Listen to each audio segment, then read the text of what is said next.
Bueno, comenzamos.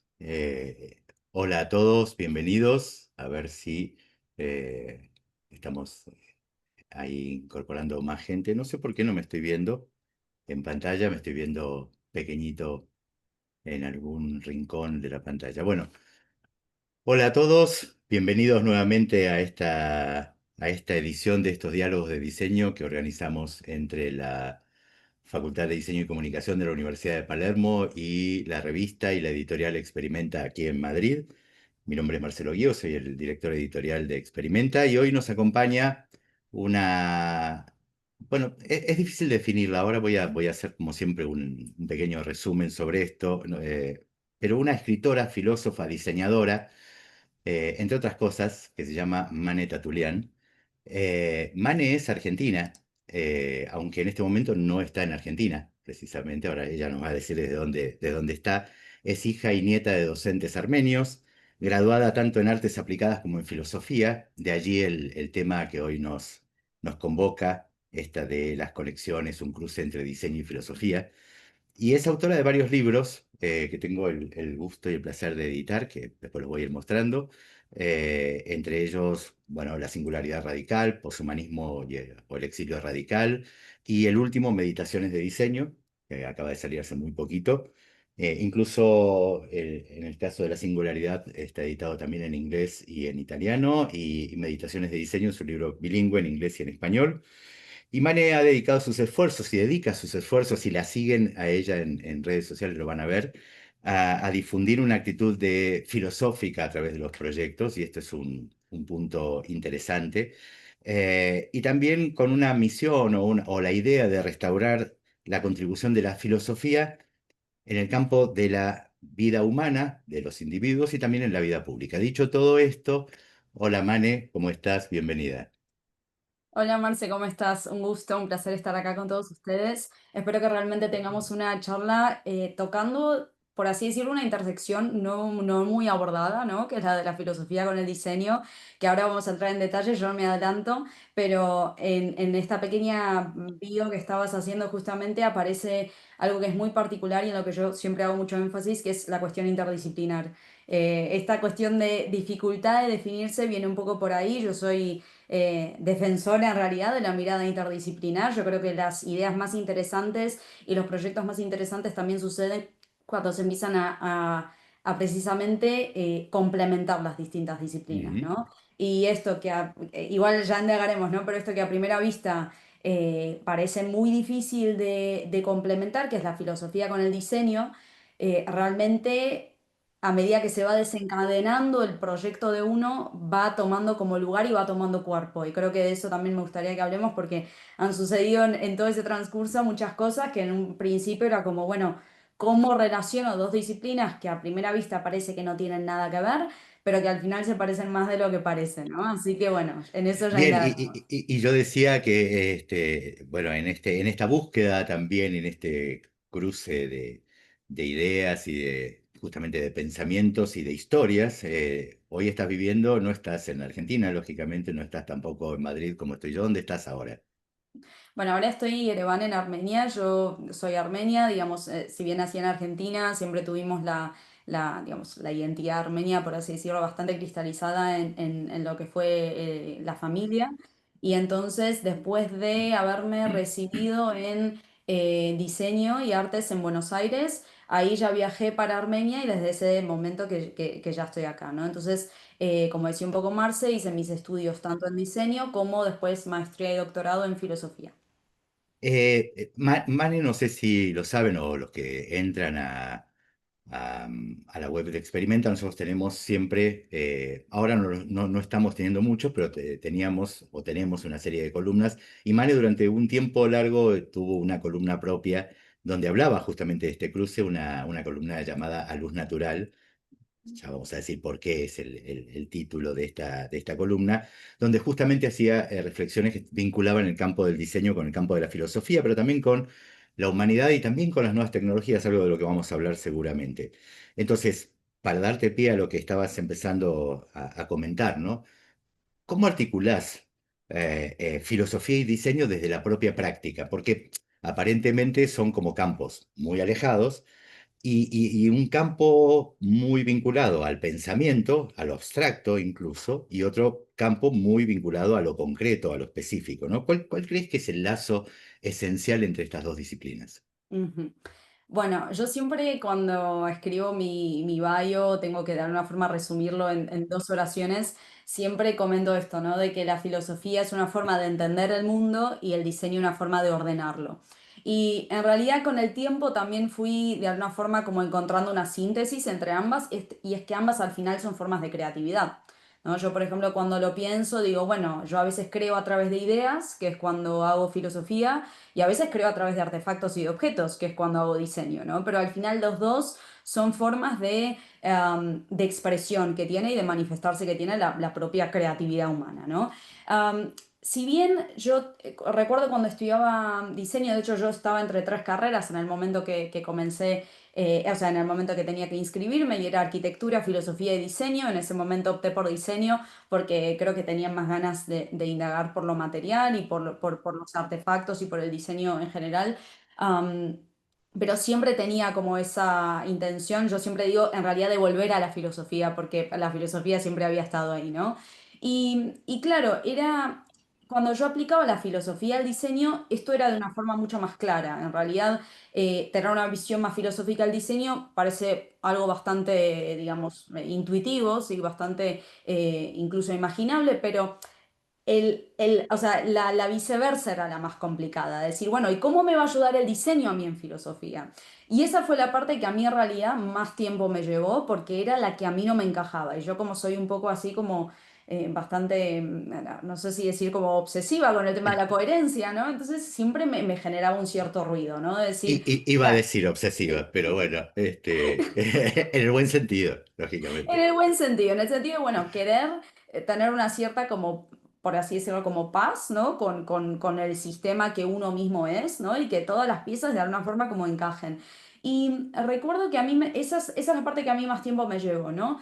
Y acá sin indagar así de lleno en la filosofía para que tampoco nos desviemos mucho, pero, a ver, siempre que uno dice que estudia filosofía, la primera reacción, que es bastante distinta a si uno dijera que estudia medicina o que estudia ingeniería, es, siempre hay un poco como de resistencia por la otra parte, ¿no? ¿Y por qué? Pero es difícil y es complicado y ¿para qué sirve? ¿No? Es como que o es inútil o es complicada la filosofía, ¿no? Entonces, después de todo el trayecto de ir atravesando siempre, siempre estando en situaciones donde uno tiene que defender de alguna forma la utilidad de la filosofía, yo de alguna forma llegué a la conclusión de que a lo mejor mucho de ese fenómeno, o sea, del fenómeno de incomprensibilidad de la propia esencia de la filosofía, tiene mucho que ver con las deficiencias en la enseñanza filosófica. Es decir, a lo mejor hay siempre problemas a nivel de la comunicación filosófica, ya sea porque los filósofos escriben complejo o difícil y oscuro, o también porque, no sé, en las escuelas o en las universidades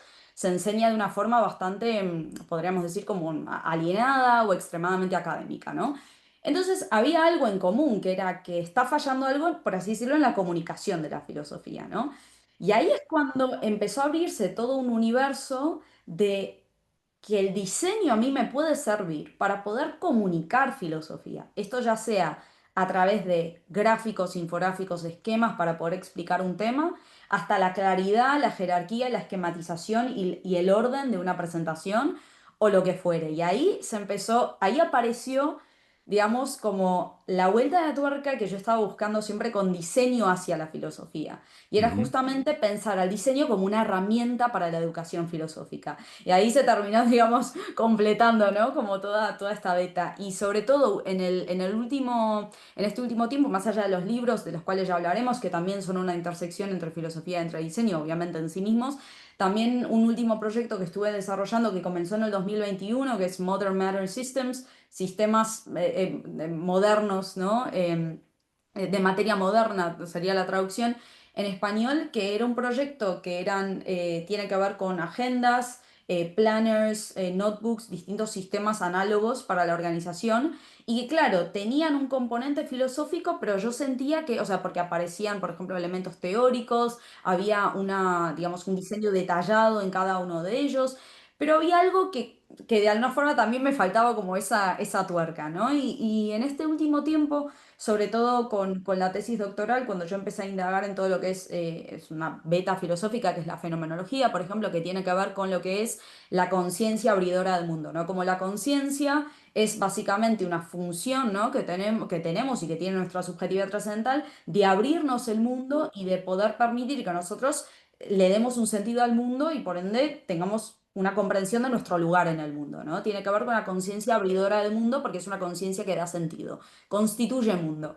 Y ahí fue cuando se empezó de nuevo como a integrar de nuevo, ¿no? Lo que yo estaba haciendo en este proyecto, que eran sistemas de orden de lo real, ¿no? Sistemas que de alguna forma enfatizaban la tendencia de organización que ya tiene nuestra mente, ¿no? Entonces ahí empezó como a encajar de nuevo que básicamente lo que yo estaba haciendo en filosofía también estaba teniendo su análogo en diseño a través de también este proyecto, ¿no? Y bueno, creo que no hay nada más reconfortante que saber que uno no es que está como con distintos tentáculos hacia un lado o hacia el otro, sino que hay de alguna forma como una unidad también, ¿no? En todo lo que uno hace. De alguna manera, toda esta visión creo que se expresa en gran medida en este cruce del que hablabas por un lado, se expresa en gran medida en el primer libro, en La Singularidad Radical, ¿no? Que de hecho, no sé si van a alcanzar a verlos, aquí están las tres ediciones en español, en italiano y en inglés, que además tienen su versión en digital, en EPUB, y en realidad es la segunda edición de la edición en español. De este libro que la verdad que ha sido un libro que funcionó muy bien y se ha vendido muy bien, porque creo que en este punto empezás a manifestar una temática que estaba latente dentro de un colectivo profesional, pero que hasta ahora no había sido dicha de manera concreta y efectiva, que es lo que finalmente hace el libro, ¿no? Eh, y creo que en ese sentido, digamos, eh,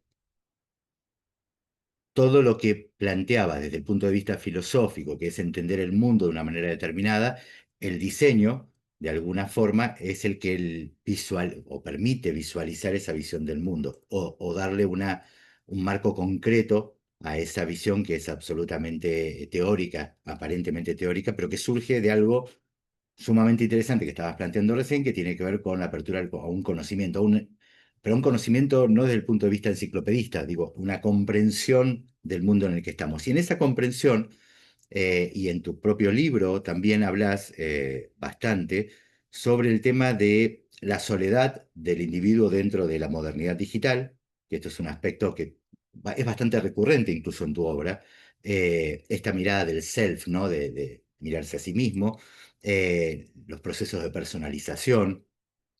¿Cómo influye esto en la forma en que diseñamos en general marcas, objetos o entornos? Y si podemos pensar de alguna manera una práctica del diseño que reafirme lo comunitario o lo colectivo por sobre lo individual. Y no estoy hablando en términos, digamos, políticos colectivistas, estoy hablando desde el punto de vista de sociedad humana, ¿no? Sí, Marce, como vos muy bien mencionabas, creo que no podríamos hablar de un análisis o de un diagnóstico, ¿no? filosófico de lo que pasa en nuestro mundo hoy sin tocar el tema de la informatización y de la virtualización del mundo, ¿no? De hecho, hay un capítulo en La Singularidad Radical que se llama Lo virtual y ahí está toda esta temática desarrollada, ¿no? Básicamente, a ver, vivimos en un mundo que cada vez más está más informatizado, está más desmaterializado, ¿no? Al mismo tiempo cada vez más actividades, si no casi todas, las hacemos a través de la pantalla, son actividades que ya están informatizadas, todo acontecimiento de nuestra vida ya tiene su análogo, ¿no? Informático, digital, todo Claro. clic, toda visita a la web, toda compra, todo, ¿no? Está siempre ya presente en su formato informático, ¿no? Y esto a la vez llevó como a una suerte de desmaterialización del mundo, porque hoy vivimos en un mundo totalmente informático, hay mucha gente que por ejemplo nos habla del metaverso también, ¿no? Un universo meta, es decir, un universo que ya no está en este mundo, o sea, se fundamenta en este por los gadgets tecnológicos, pero está en otro lugar, ¿no? Donde, bueno, incluso uno puede explorar infinitamente en distintas identidades, ¿no? Distintas personificaciones y demás. Y claro, ¿qué pasa en ese contexto? Que de alguna forma, cuando el diseño se inserta también ya en ese mundo digital, empieza a cambiar un poco la propia lógica del diseño, ¿no? Por ejemplo, si yo tengo que hacer un póster impreso, yo lo pienso 10 veces, si no 20, ¿no? Es decir, porque bueno, tengo que hacer un póster, tengo que tener muchas cosas en cuenta, pero si yo tengo que hacer un póster digital, ¿no? O sea, yo puedo hacer infinitas opciones, puedo hacer 10.000 opciones y puedo al final ni siquiera imprimir ninguna, pero no genero ningún tipo de tensión con lo real porque total todo está en el mundo digital, ¿no? Es decir, todo total flota ahí. Tenemos una infinita reproductibilidad técnica de lo que pasa en la web.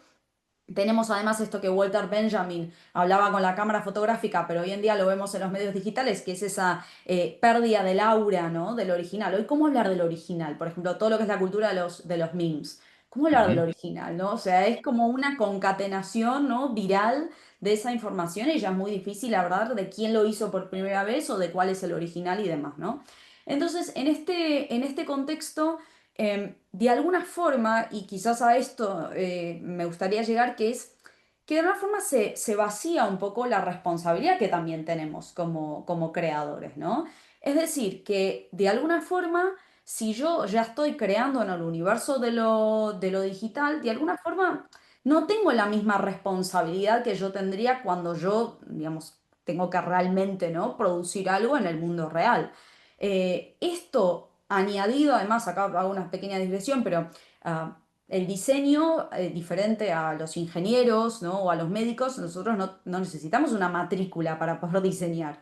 Es decir, cualquier persona básicamente que cuente con un paquete Adobe y con algunas herramientas de diseño y con algún criterio de estética puede realmente diseñar, ¿no? Y llamarse a sí mismo diseñador y trabajar de diseñador y demás. Entonces, todavía más prolifera la producción visual en lo que son las redes, ¿no?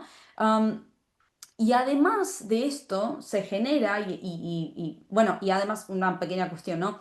Ah, Yo no hablo de democratización de las herramientas de diseño, sino que hablo de masificación. Y me parece que ahí hay una diferencia, porque se masifican a tal punto que, claro, como decíamos recién, ya, digamos, cualquiera pueda realmente ejercer de diseñador y no hay, digamos, ninguna implicancia, ¿no? A eso y ni hablar de los efectos que se tienen en el mercado y bueno, ahí podríamos indagar y no terminamos más.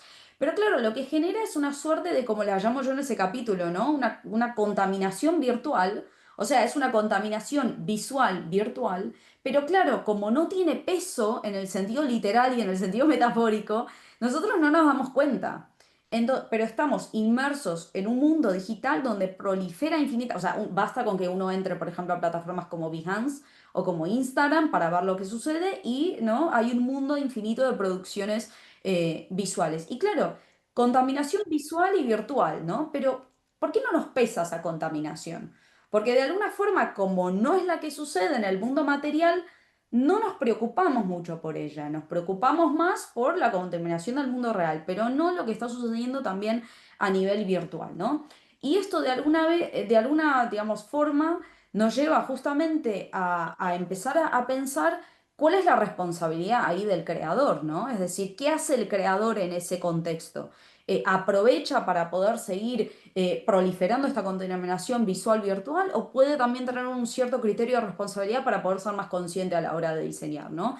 Yo siempre digo, nosotros tenemos básicamente dos entornos, ¿no? Tenemos un entorno natural, que es el paisaje natural, y después tenemos un entorno humano, ¿no? Un entorno artificial, por así decirlo. Es el Ujú. entorno en el que opera el diseño, ¿no? Es decir, donde están nuestros productos, nuestros diseños, nuestros logos, ¿sí? Nuestros artefactos, nuestros packagings, nuestra tecnología y demás. Y claro, ¿qué hay de ese mundo también, ¿no? Es decir, siempre demandamos que se cuide el medio ambiente natural, o sea, el paisaje natural, pero ¿qué hay del medio ambiente humano artificial, el cual no para de proliferar? Es decir, Ujú. no para, literal. Y acá agrego una cosita más porque, digamos, seguiremos hablando obviamente de Marce, pero muchas veces el foco en la sostenibilidad del diseño, esto quizás suene un poco políticamente incorrecto, pero tampoco está en el punto correcto. Es decir, bueno, se hacen, por ejemplo, zapatos de ecocuero, ¿no? y nos dicen, bueno, he aquí mis zapatos de ecocuero, ¿no? Que están hechos en ecocuero. Pero a lo mejor el foco no debería ser en que están hechos en ecocuero, sino en el hecho de necesitamos esos zapatos para empezar o no. ¿Se entiende, no? Es decir, sigue estando dentro de la rueda de la producción industrial y a lo mejor ser más sostenible no es, en este caso, diseñar y producir zapatos de ecocuero, sino diseñar menos zapatos y que Ujú. no estemos siempre en Bueno, ese... eso está en Sí, sintonía con el pensamiento de Philip Stark, que él plantea que la mejor forma de hacer un aporte del diseño al mundo, a la sostenibilidad del mundo, tiene que, que ver con hacer productos, no importa si son, como decía, si son de ecocuero, si son de cuero o de lo que fuere, sino que sean productos durables que puedan ser utilizables a lo largo del tiempo y que pasen de generación en generación. Lo que está diciendo, en sintonía con lo mismo que estabas planteando vos en este momento, era justamente que no se trata de hacer mucha cantidad, sino hacer productos de una calidad.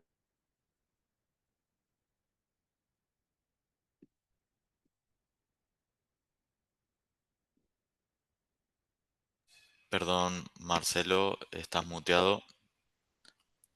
Ahí Ahora estoy. sí. Sí, sí, perdón, no sé en dónde quedé porque se había cortado el audio, no sé por qué razón. Este, decía que Stark plantea esto de hacer productos que sean durables, que en el tiempo estos productos puedan trasladarse de generación en generación y entonces, por lo tanto, lo sostenible está en hacer menos cantidad, de mayor calidad y más durables. Y que de alguna forma es en esencia lo que ha hecho la humanidad hasta la revolución industrial, digamos, ¿no? Es decir, alguien producía un mueble que quedaba en una familia durante siglos. ¿Por qué? Porque era un objeto de uso que tenía además un componente de cierta belleza estético-formal, pero que al mismo tiempo también era parte de una herencia de algo hecho con sus propias manos en ese momento, etcétera, etcétera, o encargado a un artesano, pero que de alguna manera no generaba la necesidad de usar y tirar, que este es el gran problema hoy seguramente dentro del mundo de la productividad y del diseño, esto.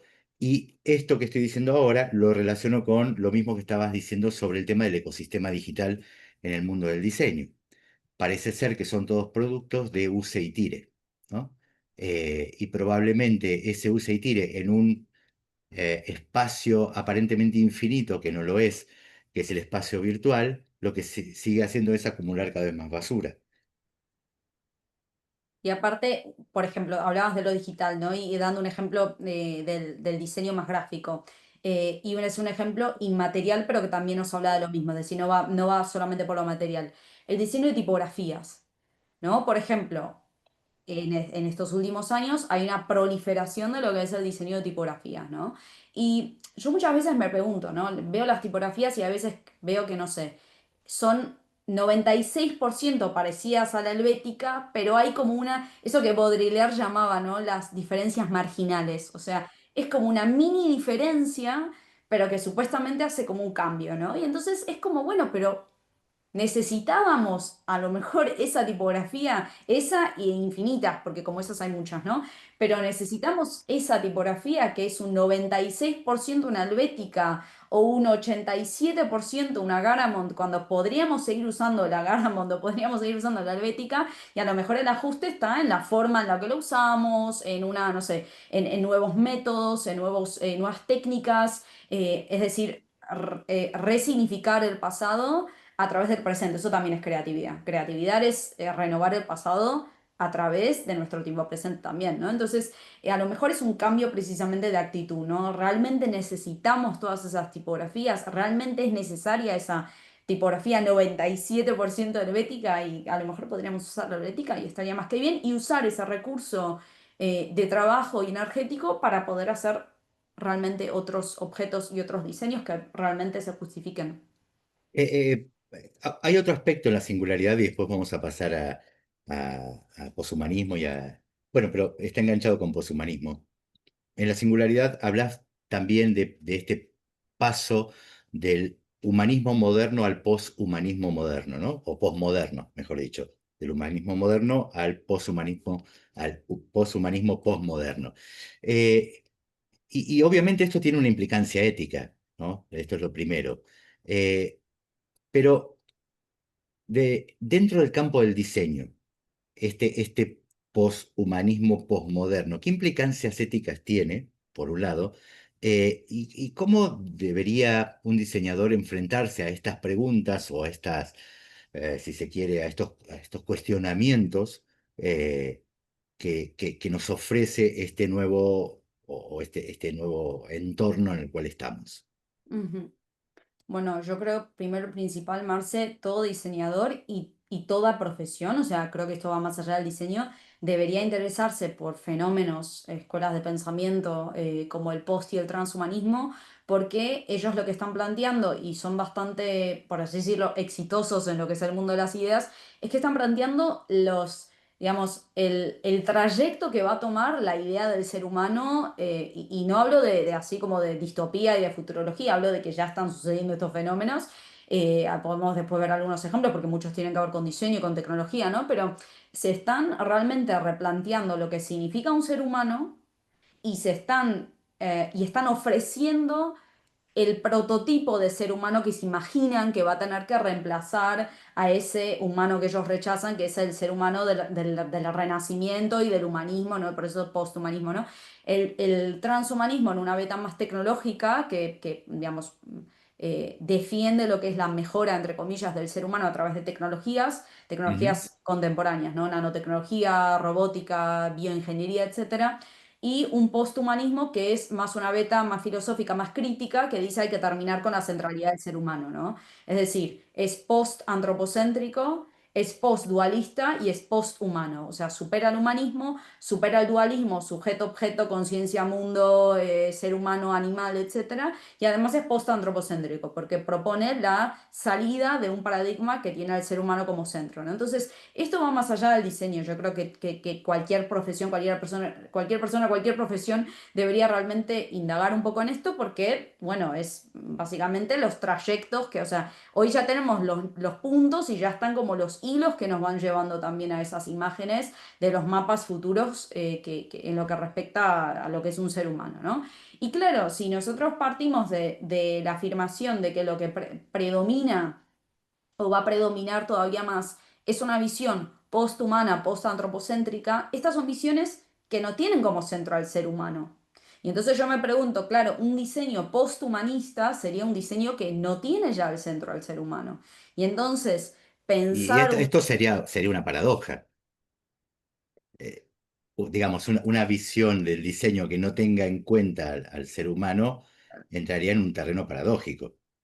bueno, y hoy, así como un poco pregunta, quizás controversial, pero hoy no estamos un poco ya en ese contexto, en donde, por ejemplo, si yo tengo aplicaciones de redes sociales que no están centrados, o sea, están centrados en el usuario en tanto que el usuario se maneja por la app desde un punto de vista beneficioso para quien diseña la app, ¿no? Es decir, dónde están las compras, dónde están las recomendaciones, dónde están los ads y todas estas cuestiones, ¿no? Pero no es human-centered, ¿no? En el sentido de que no Ujú. tiene como centro al humano. En todo caso, tiene como centro al usuario, pero en tanto que el usuario, ¿no? Se comporta de una forma que ya está guiada por el diseño de la aplicación. Entonces, ni hablar de toda la cuestión, me meto un poquito, pero que también está en los libros, el capitalismo de vigilancia, ¿no?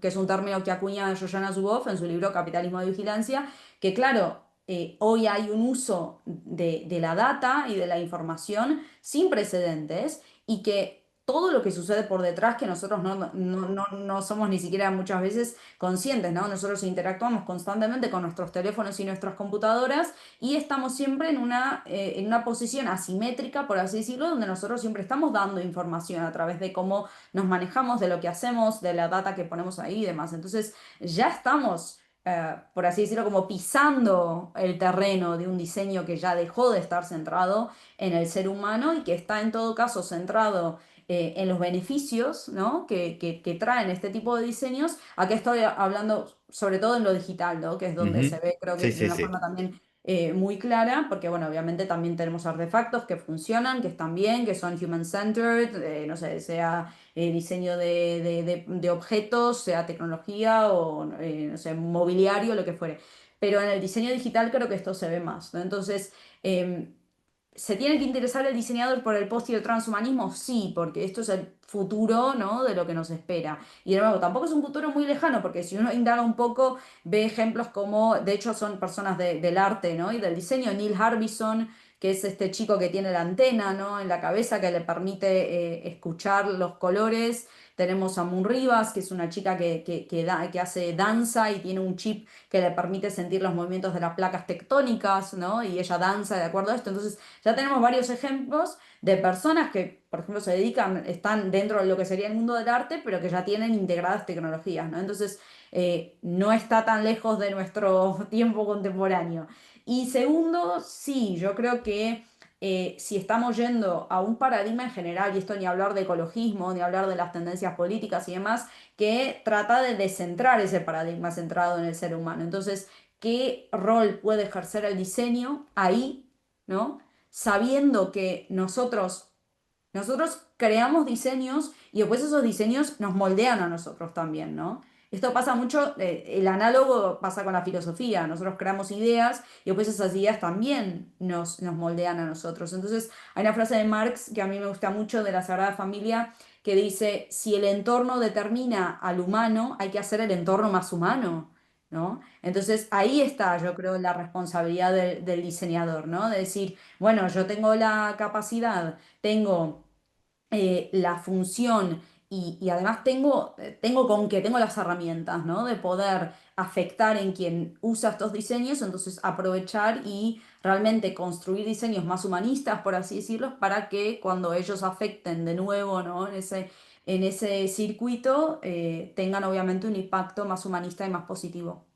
Es interesante porque el concepto Human Centered Design es un concepto que apareció como con mucha fuerza a mediados de la década de 1990 del siglo pasado y digamos que como fenómeno, para llamarlo de alguna manera, dentro del mundo del diseño, duró muy poco tiempo. Digo, no es que el diseño no esté centrado todavía en las personas, lógicamente, entramos en aspectos que tienen que ver con la funcionalidad, con incluso la respuesta a necesidades específicas, etcétera, pero desde el punto de vista ideológico, yo recuerdo que digamos, Human Centered Design planteaba una cosa que iba mucho más allá del objeto, ¿no? Era casi una respuesta filosófica justamente al mundo del diseño, es decir, salir del artefacto y empecemos a pensar ahora el mundo a partir desde una perspectiva filosófica, nuevamente que retoma de alguna manera el humanismo, si se quiere, pero curiosamente duró muy poco como fenómeno. Rápidamente fue arrasado por esto mismo que vos estabas planteando, ¿no? Que tiene que ver con este poshumanismo, si se quiere. Eh, ¿Crees que eso tiene que ver con tal vez una ausencia de un fundamento teórico, filosófico, social que de alguna manera sostuviera las ideas de ese planteo, o que simplemente era algo casi como una especie de moda que apareció en ese momento? Ujú, ujú. Bueno, yo creo desde una visión más así estructuralista, por así decirlo, yo creo que sí está totalmente relacionado, porque, a ver, creo que el error sería verlo como una problemática exclusivamente del diseño, ¿no? Es decir, ver como, uy, está sucediendo esta tendencia en diseño como si fuera algo que está totalmente aislado con la totalidad de lo real. Y en realidad, de hecho, ese transcurso lo pueden ver sobre todo en los dos libros, ¿no? En el posthumanismo y el exilio radical y en la Aquí singularidad está. radical, ese, claro, y la singularidad radical que también siempre trata el tema modernidad, posmodernidad, porque claro, es entender, o sea, es en vez de estar con una visión angosta y ver solamente lo que pasa en diseño, es dar unos pasos para atrás y ver, a ver, qué está pasando a nivel historia de las ideas, a nivel humanidad, por lo menos en los últimos 200 años, ¿sí? Es decir, de ver qué es lo que está sucediendo con, bueno, con nuestro mundo. Y ahí, bueno, ayuda mucho la filosofía, obviamente, porque te permite hacer una suerte de diagnóstico, ¿no? De lo real. Y claro, ¿qué pasa? Nosotros veníamos de un paradigma moderno que tenía un cierto discurso filosófico, unos ciertos valores rectores, unas ciertas ideas centrales, una cierta mirada del mundo, ¿no? Y una mirada de nosotros mismos, es decir, de cuál era la lógica del propio mundo y cómo es la relación del sujeto con el mundo que se resume en esa visión epistemológica del sujeto con el objeto, ¿no? Y nosotros, a medida que vamos terminando la modernidad y vamos entrando al paradigma posmoderno, entramos, o sea, ¿por qué se llama posmodernidad? Este tema aparece en millones de capítulos, ¿no? de nuestros libros, porque es un tema no poco, digamos, hay que tenerlo siempre en vista porque es como el pentagrama sobre el cual sucede todo, ¿no? Y entonces, en ese contexto, cuando la modernidad empieza a llegar a su fin, porque empieza a haber una autocrítica de la modernidad, es decir, sobre todo hay muchas teorías de, bueno, cuándo termina la modernidad, por así decirlo, no es que de un día para el otro se declara que hoy ha terminado la modernidad, hay, por ejemplo, personas que creen que ya con Nietzsche, Freud y Marx, los maestros de la sospecha, como lo llama Ricoeur, ahí ya hay un quiebre conceptual de lo que es la modernidad, porque aparecen ya las primeras críticas contundentes a lo que sería la filosofía moderna y el modo de entender el mundo moderno. Después hay otros que dicen que es después de la Primera Guerra Mundial, hay otros que dicen que es después de la Segunda Guerra Mundial y hay otros que dicen que es con la aparición de Internet, ¿no? Pero hay algo que es claro y es que, bueno, hay un mundo que ya es distinto, ¿sí? Hay cosas que cambiaron, ya no estamos en el paradigma moderno. Y claro, el paradigma posmoderno, por eso es posmoderno, ¿no? Porque viene, a ver, no solamente porque viene luego de la modernidad, sino también, yo siempre digo, es más una antítesis en realidad que una continuación, viene a superar esos valores de la modernidad, que sobre todo después de la Primera y la Segunda Guerra Mundial, modernidad se asocia, acá no me voy a meter de lleno porque si no estaríamos todo el día aquí, pero la modernidad se empieza a asociar con Auschwitz, las guerras mundiales, la deshumanización del ser humano, la industrialización, la alienación, ¿no? Todas estas deformaciones y patologías de la modernidad estas patologías se empiezan a asociar justamente con la modernidad, ¿no? Entonces hay una necesidad de superar este paradigma. Y empieza a abrirse un siglo XX con toda una serie de filosofías que son, digamos, explícitamente críticas, ¿no? Con lo que Ujú. es el paradigma de la propia modernidad. Y en ese contexto surge la posmodernidad, en ese contexto se desarrolla también una mirada posmoderna que siempre va a preponderar más lo múltiple, lo diverso, ¿no? Lo individual, por sobre lo uno, lo universal, lo metafísico, ¿no? Digamos, lo homogéneo de alguna forma, ¿no? Entonces empiezan a preponderar más lo fractal en líneas generales. Y creo que el diseño en ese contexto también responde a todo esto para decir que en ese contexto el diseño también responde a ese paradigma, ¿no? Y yo creo que hoy, corregime si me equivoco, Marce, pero creo que no podemos hablar de una escuela de diseño, o sea, no hay como No, una no. tendencia, ¿no? Como era, no sé, el modernismo en los 50 en los 60 que uno diga, bueno, modernismo de los 50 en los 60. Hoy en día es muy diverso, muy fractal, muy heterogéneo, depende de cada diseñador, básicamente, de si yo voy a Sí, tener un sí, estilo más también, brutalista, claro, o claro. si yo voy a ir por otro lado. Ujú. También es cierto que la definición de ciertos estilos y todo, coincido con lo que decías, además con esto de no hay que aquí comienza el posmodernismo a partir de tal fecha y tal otra. Básicamente la historia es una construcción de hoy para atrás para darle sentido de alguna manera a los sucesos que van desarrollándose a lo largo del tiempo y hay una necesidad de simplificación, digamos así, que dice, bueno, a partir de tal fenómeno, tal acontecimiento las cosas cambian, ¿no? Eh, y obviamente también, como bien decías, estos fenómenos post no son la continuación, sino que en general son fenómenos que reaccionan frente a lo anterior, ¿no? Lo que de alguna manera cambia o busca una ruptura de paradigma. Es decir, bueno, este es el paradigma instalado. Y lo que decía con respecto al tema de si hay una corriente, una escuela o un estilo, tal vez también es cierto que en muchos casos es muy difícil desde la perspectiva del presente asumir o entender cuáles son las dinámicas, las distintas dinámicas que están pasando a nuestro alrededor y cuál de ellas es la dominante, ¿no? Probablemente, tal vez en 30 años podamos decir que efectivamente a comienzos del siglo XXI, en la década del 10 del siglo XXI, Bueno, la corriente dominante era, no sé, por decirte algo, el- el- la manifestación electrónica de los objetos. Cualquier cosa estoy diciendo, ¿no? Pero quiero decir, probablemente también pase eso. Pero sí es cierto que hay una enorme diversidad. Y en relación a todo esto que estábamos diciendo, justamente estaba viendo el último libro que acabamos de editar de Mane, que es Meditaciones de Diseño, Reflexiones Alternativas sobre el Diseño de Hoy. Y mientras hablabas, me hacía acordar a esto, ¿no? Es decir, de alguna manera este libro es casi surge como una necesidad de pequeñas reflexiones aparentemente aisladas, que sin embargo tienen un eje conductivo que está atravesado por el campo del diseño. Pero, ¿qué es lo que te interesaba plantear en estas reflexiones, en estas meditaciones, en relación a lo que habías hecho en los dos libros anteriores? Digamos, aquí retoma de alguna manera la idea del diseño, el pensamiento de diseño o la palabra diseño como eje.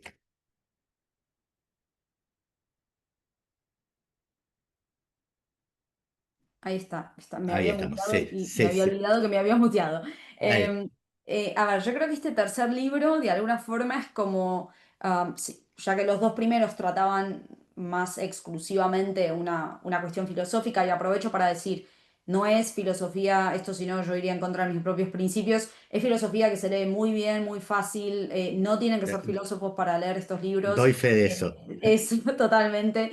De hecho, esto es como, digamos, es uno de mis principios inmutables, que es que yo creo en la filosofía para aquellos que no son filósofos también, ¿sí? Es decir, y bueno, no podría hacerlo si esto tuviera un lenguaje totalmente, digamos, de acertijos, ¿no? Y totalmente oscuro. Así que los dos primeros textos trataban sobre cuestiones más filosóficas, o yo diría también abordajes filosóficos, ¿no? A cuestiones, como es el caso del primer libro, La singularidad radical. Y el tercero, yo creo que, claro, en este último tiempo, como yo me estaba dedicando más a la cuestión de la filosofía, pero habían surgido varias instancias, preguntas que hace la gente también, ¿no? En Instagram, en Behance y demás, de como que había necesidad de hablar también un poco de diseño de forma más clara, ¿no? Y ya que yo tenía la columna también en Experimenta, donde íbamos, ¿no? Publicando artículos que tenían que ver con cuestiones de creatividad, con cuestiones de diseño, creo que también era una buena oportunidad de decir, bueno, compilemos todos estos escritos, ¿no? Que como decías vos, Marce, pueden tratar de temáticas concretas y particulares, pero todas tienen un hilo conductor que es una visión alternativa en torno a lo que es el diseño, ¿no? Ujú. Creo que tenía mucho valor, de nuevo, en este contexto en el cual estamos hablando, ¿no? De hecho, son formas alternativas para pensar al diseño hoy, y donde aparece ahí digamos, el componente del que hablábamos antes, que es filosofía aplicada al diseño. Es decir, cuando yo empiezo a tener una mirada más filosófica de lo que es el diseño, que no es solamente crear bajo los imperativos del mercado o del marketing, sino que crear también significa muchas otras cosas, conlleva muchísima responsabilidad, hay muchos factores éticos, muchos factores, incluso, como decías vos antes, ¿no? Con la directriz colectiva en ese aspecto, que realmente creo que hace falta tener en cuenta, sobre todo hoy que vivimos en este mundo, ¿no? Vos lo decías antes, de obsolescencia programada en todos los aspectos, y que realmente a lo mejor lo que es necesario es hacer una pausa y empezar a ver qué es lo que realmente estamos haciendo con el diseño y con la creatividad en general. Bien, tengo muchas preguntas, pero tampoco tengo mucho tiempo y hay gente que obviamente quiere preguntarte. Nada, quiero hacerte una que tiene que ver con, bueno, estamos en un pleno avance de la inteligencia artificial, la automatización, lo virtual. Eh, ¿Cómo imaginás que debe transformarse el diseño en este nuevo contexto, esta perspectiva, para que siga siendo, algo ya hablaste de eso, para que siga siendo una forma de pensamiento humano reconocible, ¿no? Y, y digamos, ¿qué tipo de diseño queremos o intentaremos tener, digamos, para un mundo que está cada vez más mediado por lo digital? A ver, en un momento, Marce, cuando decías, claro, ¿qué tiene que hacer el diseño? o sea, el Por los foco en el diseñadores. objeto. Sí, Claro, yo pensaba y decía, claro, que tienen que ser los diseñadores, ¿no? Porque ahí está como el giro hacia el claro. sujeto, que es algo que también siempre aparece, ¿no? En los libros, que esto de hecho yo siempre lo comento cuando vemos historia del arte, ¿no? Con mis alumnos, que yo siempre digo, es que más que una historia del arte, tiene que ser una historia del artista, ¿no? Es decir, como la historia del sujeto en el arte y no tanto del objeto. Entonces, trayendo esto a la lógica del diseño, claro, yo creo que el cambio tiene que partir de los diseñadores y yo creo que lo que tiene que resurgir en los diseñadores es la cuestión de la conciencia histórica. Es decir, yo creo que los diseñadores tienen que diseñar y crear con conciencia histórica. Es decir, a ver, mira, vos y yo estamos hablando ahora, Marce, y estamos rodeados de objetos. ¿No? Ujú, Estamos rodeados de objetos que otras personas diseñaron en su momento y que nosotros hacemos uso ahora, ¿no? O sea, ya sea de esta laptop, de la tecnología, de todos los libros, las cosas, los pósters, o sea, todo lo que tenemos alrededor fue diseñado por parte de alguien en su momento. Entonces, yo la pregunta que siempre me hago es, bueno, ¿qué puedo hacer yo que le sirva a alguien de aquí a 20, a 50 o a 100 años, ¿no? Es decir, eso sería ser diseñador con conciencia histórica. Es decir, no verte solamente como alguien, ¿no? que está haciendo una solución concreta en un tiempo concreto para alguien concreto, sino verte como parte de un infinito continuum, ¿no? de creadores del cual nosotros somos una pequeña porción en el presente. Nosotros somos ahora en este momento el futuro de la generación pasada y al mismo tiempo el pasado de la generación futura, ¿no? Entonces, en ese gran continuum de ideas, de creaciones, de diseños, ¿dónde estamos nosotros y cómo podemos diseñar para también ser parte de ese gran todo, ¿no? Entonces, ujú. en vez de tener una conciencia concreta, particular, individual, yo creo que el diseñador tiene que abrir su conciencia a una conciencia histórica y diseñar de una forma, yo en filosofía le llamo como esta ética supratemporal, ¿no? Es decir, es una ética, es un sentimiento de responsabilidad que parte de tu conciencia supratemporal, es decir, que vos no sos solamente vos, sino que estás dentro de una gran conversación, ¿no? En este caso de creadores. Y creo que eso realmente generaría un cambio a nivel pensamiento.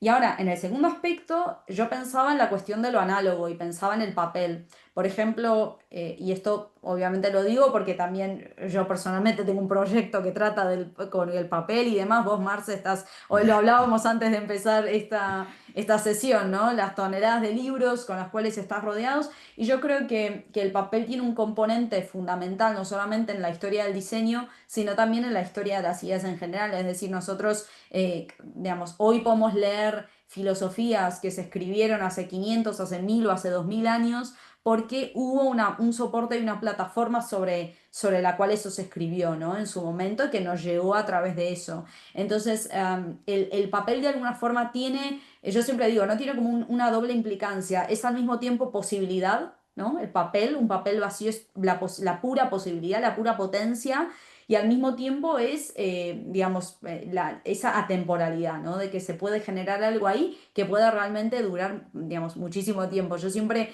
me pregunto, ¿no? De la misma forma que nosotros encontramos papiros, ¿no? Y libros de hace 2000, 3000 años, am, yo siempre digo, claro, ¿qué encontrarán, ¿no? las generaciones futuras en 200, en 500, en 1000 años cuando miren acá? Claro, y si seguimos con la digitalización y con la virtualización, yo no sé qué es lo que van a encontrar, ¿no? Porque ya estamos cada vez más desmaterializando lo que son las ideas y la propia creatividad. Entonces yo creo que, por un lado, entonces, esta renovación en la conciencia del diseñador y por otro lado, ¿por qué no? Pero también la vuelta a una plataforma más análoga, que es como por ejemplo el propio papel, ¿no?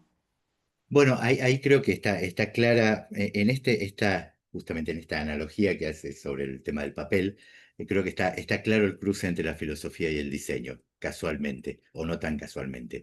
Eh, voy a tratar perdón a todos, voy a tratar de trasladar algunos de los comentarios o preguntas. Mucho tiempo no tenemos, pero vamos a intentarlo. Además, quiero decirles a todos que hay gente conectada desde Uruguay, desde Brasil, desde Chile, desde Costa Rica, desde Argentina. Aquí pregunta Mariela, desde Argentina, ¿dónde estudiaste ambas carreras, ¿no? Diseño y filosofía. Ujú. Estudié diseño en la Universidad Argentina de la Empresa y filosofía en la Universidad Autónoma de Barcelona. Bien.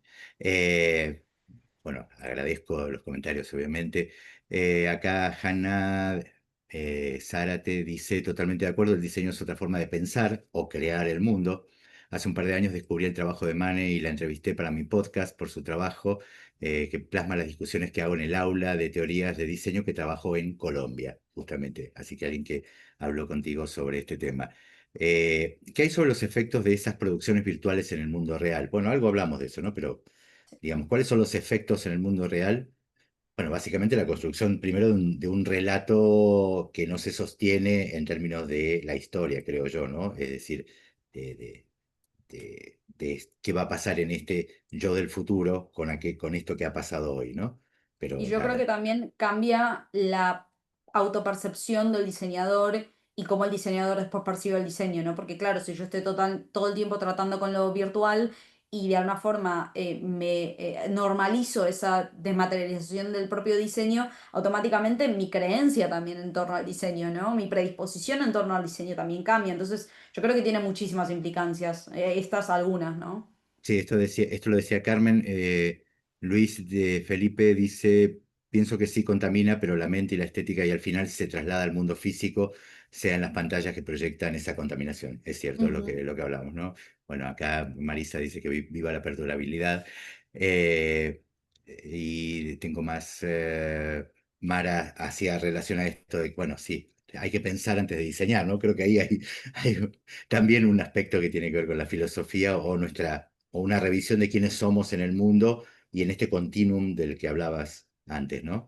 Eh, Alguien preguntaba, bueno, eh, un comentario es si la filosofía debe ser traducible, entre comillas, esto a un lenguaje mediado por el diseño. Hablar de aura en Benjamin implica una ampliación del sentido. Benjamin propuso el materialismo antropológico y lo humano y no humano. Creo que hay que desplegarlo, lo poshumanista tendría que ser problematizado en función de autores también como Benjamin, Fisher, etcétera. Gracias, ¿no? Sí, Ujú. estamos de acuerdo. Eh, bueno, el usuario podría no ser un humano, ¿no? Nos decía Valentina, claro. Ese es el gran conflicto al que hacía referencia Mane hoy, ¿no? Cuando hablamos de las aplicaciones, que incluso ya dejamos de pensar en un sistema basado, centrado en lo humano, y el algoritmo empieza a diseñar para el algoritmo. Y Claro. entonces nuestros lugares secundarios ya hay. Bueno, gracias por los comentarios, obviamente. No voy a decir todas las cosas buenas. Eh, Sigo con, si no, quiero cambiar para darles la oportunidad a todos. Valentina preguntaba, ¿en quién está centrado el diseño en estos casos que mencionas? Supongo que deben ser los casos de los artistas, me parece, pero no estoy seguro. Eh, ¿En quién Claro, está ¿de centrado qué el casos? diseño? Claro. Ok. Andrea dice, el diseño se inserta en el mundo como otro dispositivo en términos de Foucault, cualquiera sea el paradigma dominante. Tiene una acción sinérgica dentro de esa red de fuerzas y reproduce valores que de un modo u otro no escapan del, entre comillas, ser humano como centro. Cuando se hizo un diseño más humano, no se diluye la fuerza del dualismo, al contrario, se refuerza la jerarquía y supremacía del hombre en esta cosmovisión. Bueno, creo que es una declaración de intenciones, eso, ¿no? No es lo que estaría Claro, sucediendo, probablemente. claro.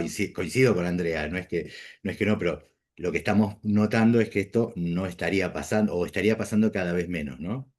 Claro, y aparte se genera esta, digamos, transición, como dijimos antes, de lo humano al usuario. Es decir, Ujú. en donde en realidad, obviamente que hay un humano físico del otro lado, ¿no? Pero la concepción, y el acercamiento a eso ya no es en términos de humano, sino que es en términos de usuario, ¿no? ¿Qué le puedo vender? ¿Cómo le puedo hacer que toque esto, que entre aquí, que haga esto, lo otro, ¿no? Es decir, y después recolecto la información y hablar de todo el Big Data, ¿no? Después eso se vende a otras compañías que compran eso para otros propósitos. O sea, ahí hay toda una lógica de economización de esa información porque el punto de partida es que del otro lado hay un usuario, hay un paquete de información del cual yo puedo quitar información. Claro, y es interesante esto que estás diciendo, porque de algún modo es una deshumanización del sujeto para convertirlo en un usuario, lisa y llanamente, es decir, como una especie de componente de una máquina determinada, que claramente es una persona en términos físicos y de lo que llamamos el ser humano, pero desde la perspectiva de estos nuevos modelos hay una deshumanización, porque aquello que hace a la esencia del ser humano se deja de lado para recolectar simplemente la data que hace que ese usuario cumpla o responda del modo que quien lo está proponiendo espera que efectivamente sea así. Sigo, ¿no? Conciencia histórica, qué poderoso concepto, dice Carmen, es así, es así. Víctor, me hace pensar que en estas primeras décadas del siglo XXI, en pleno postmodernismo, a nivel total y por tanto también a nivel diseño, estamos viviendo un cambio de paradigma y es más, cambios de paradigmas constantes y con una percepción acelerada del tiempo, así como el día de hoy podemos decir que ocurrió también en la transición del siglo XIX al siglo XX, claro, sí, Ujú. efectivamente. Piensen en esto de no pasar de una economía regida por el uso de las mulas y los caballos a las maquinarias, es decir, hacer una simplificación, lógicamente, ¿no? Eh, y dice además, cuando los impresionistas y posimpresionistas fueron una especie de bisagra y puente entre lo antiguo y lo moderno, cuestionando los cánones, etcétera, justamente lo que hablábamos antes, pero sí es cierto que hay un proceso de aceleración y esta aceleración nos está casi dejando cada vez más al costado del camino, ¿no? Claro, porque a ver, Eh, ahí agrego una cosita, ¿no? sí, Todo cambio tecnológico siempre fue súper radical para la época en la que se generó, ¿no? Por ejemplo, pensaba en la revolución de la imprenta, es decir, por algo es una revolución porque inauguró algo que es tan común para todos nosotros, sobre todo en el ámbito de los libros, que es la lectura individual, ¿no? Que es algo que no existía hasta entonces y que de repente ahora se producen libros a cantidad masiva y que esto genera no solamente la posibilidad de lectura individual, sino cambios en la cognición porque la lectura implica un ajuste en la cognición, ¿no? Y ujú, todas las épocas y todos los cambios tecnológicos tienen su transformación. Pero claro, lo que vivimos hoy se diferencia un poquito de esas transformaciones porque también está de alguna forma, pero como tocando espacios que son realmente, o sea, sin precedentes, en donde ujú. se pone en juego, por ejemplo, lo que decíamos antes, que es, qué es lo humano, ¿no? Bien, Isidro dice algo que es interesante, ¿no? También Marx planteó el concepto del fetichismo de la mercancía y dice, ¿está el diseño contemporáneo atrapado por esa visión? El fetichismo de diseño contemporáneo, bueno, sí, ya hace un tiempo que también está esta cuestión, sí. O sea, no creo que es Sí. nuevo, pero desde que el diseño básicamente tuvo ahí como una simbiosis con lo que es el mercado capitalista, claramente que sí. Bueno, acá nos avisan de la facultad que ya fueron encargados los 3 libros para la biblioteca de la Universidad de Palermo. Genial, Nos genial, qué buenas avisan todos. noticias. Saludan desde México, desde Chile también, donde editamos ediciones de diseño, podemos comprar en Buenos Aires el último libro en CP67, a la que le ponen aquí, es cierto, en CP67 lo pueden conseguir. Eh, mm, bueno, es largo, tengo 2 minutos, estoy tratando de ver, para resumir, dice, no solo el papel, dice Sebastián, no solo el papel, sino la escritura. ¿Cómo producir conocimiento a partir de una escritura que está siendo automatizada por la IA? Bueno, ese es otro tema y de nuevo, por los minuto que ya tenemos, tampoco puedo indagar en lo profundo, pero diría lo siguiente. El discurso de la tecnología y sobre todo de la inteligencia artificial siempre vino diciendo que va solamente a reemplazar los trabajos automáticos para que nosotros los seres humanos nos dediquemos a las cosas que nos gustan y que nos dan placer. Y lo primero que vimos es que entró en el arte, en la música, en el diseño, en la escritura, o sea, esto que bueno, se hacen libros ya con ChatGPT, estas Sí, cuestiones, sí. ¿no? Entonces creo que, a ver, entró y lo que nos queda como resistencia es, bueno, es seguir precisamente creando desde el punto de vista y desde la defensa de lo humano, siempre poniendo énfasis, y de hecho la singularidad radical trata de eso, porque la singularidad radical es aquello que la IA no puede copiar y que me arriesgo a decir, pero que no podrá copiar porque creo que es Esperemos que no pueda. inconfutable. Claro, claro, y ahí está, de hecho en el último capítulo ustedes van a ver para los que lean el libro, los primeros 8 capítulos es así como diagnóstico puro y duro de la posmodernidad, van a estar un poco pesimistas en ese tramo, pero el último capítulo es como el golpe de dados, ¿no? O sea, revierte todo lo anterior de alguna forma. Y yo creo que el foco tiene que estar ahí, en decir, bueno, esta es la época que nos toca vivir, este es nuestro presente y hacia esto parece que van las cosas, pero... Eso no quita que nosotros no podamos ofrecer también, ¿por qué no? Pero una visión alternativa, como es el último libro, ¿no? Una visión alternativa, un pensamiento alternativo en torno a lo que está sucediendo. Nosotros no podemos escapar de nuestro tiempo, pero sí podemos elegir si vamos a apoyar las ideas de ese tiempo o vamos a negar las ideas de ese tiempo. Y eso tiene que ver con la, digamos, la voluntad radical de cada uno de nosotros. Bien, nada, desde Perú están escribiendo, desde Misiones en Argentina. eh, bueno, no tenemos más tiempo y es una pena, hay muchísimos comentarios como nos está pasando habitualmente. Vamos a tener que hacer ciclos de 2 horas, pero ya sería Nos piden como, parte 2 en el parte chat. 2. Bueno, sí, ¿por qué no? Podemos hacer una parte 2. No sé si en este semestre. Pero a principios del próximo año sí, seguramente vamos a continuar, si la respuesta sigue siendo esta de todos los que participan, así que sí haremos una parte 2 seguramente, no se preocupen y los vamos a ir avisando con tiempo. Bueno, nada, en primer lugar agradecerle a Mane por este tiempo compartido. Eh, es alguien que yo conozco, respeto y que hace tiempo trabajamos juntos a la distancia. Yo como editor de sus libros, y es alguien que siempre nos pareció a quien experimenta que tiene una mirada nueva, diferente, un enfoque distinto a lo que se venía diciendo, no más de lo mismo, y que también pone en crisis parte del pensamiento establecido sobre esto. Si quieren seguir la Mane, búsquenla en Instagram, tu cuenta es Mane Tatulian. Manetatulian.com, no, esa es la No, web. @maneta. Sí. Exactamente, ahí en Instagram la pueden seguir. Digo, por si quieren preguntarle algo, contactarla, ahí la pueden seguir. Bueno, gracias, Mane, por este rato. Gracias, gracias Marce, gracias Experimenta, gracias a la Universidad de Palermo y a todos los que estuvieron aquí con nosotros, más de 100 personas. Espero que les haya resultado útil. Así es, estoy convencido de eso. Bueno, los espero el próximo jueves para otro encuentro de diálogos aquí, organizado por la Facultad de Diseño y Comunicación de la Universidad de Palermo y Experimenta en Madrid. Hoy tuvimos desde Armenia, desde España y desde Buenos Aires, así que estamos absolutamente conectados en el mundo. Gracias a todos. Gracias, Mane. Gracias. Chau, chau.